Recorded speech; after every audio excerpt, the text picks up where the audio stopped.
Dr. Yaqub Ibrahim, Minister for Information, Communication and the Arts, Honorable Dan, Mrs. Honorable Dan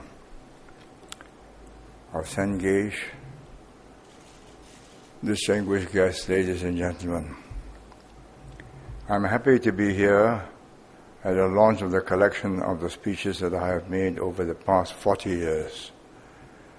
The publication, which has been carefully put together by my press secretary and the National Archives over the past year, includes my earlier speech at the Malayan Forum in London in, I think, 1945, 46.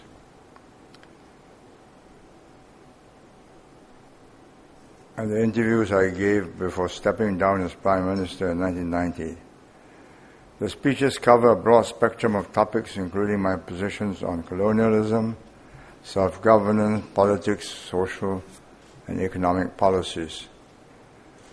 They provide a detailed chronology of Malaya's and Singapore's history, and should be seen in the context of the times where the speeches were made. Whether for reflection or scrutiny, these papers capture issues and decisions that were both popular and unpopular, but necessary for the time.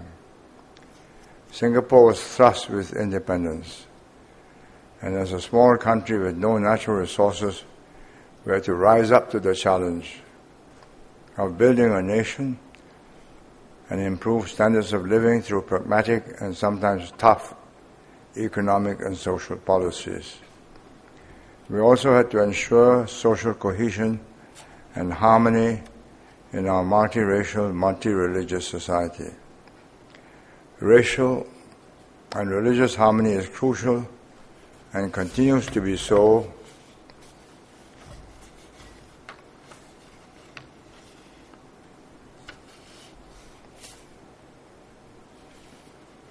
under British rule. The biggest threat on our road to self-government and eventual independence was communism. We had to deal with the threat and unify our people so that we could progress towards the ideals we hoped to achieve with our independence. Even after Singapore achieved internal self-government in 1959, the threat of communism remained. The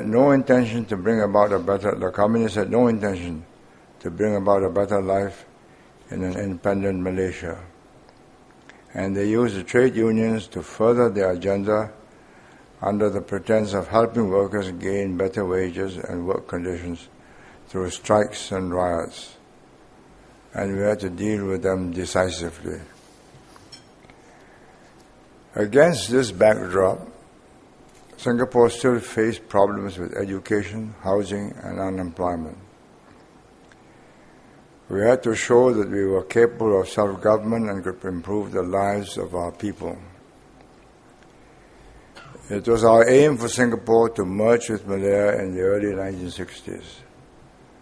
The merger did not last. People in Singapore were prepared to do whatever it took to make an independent Singapore prosper and flourish.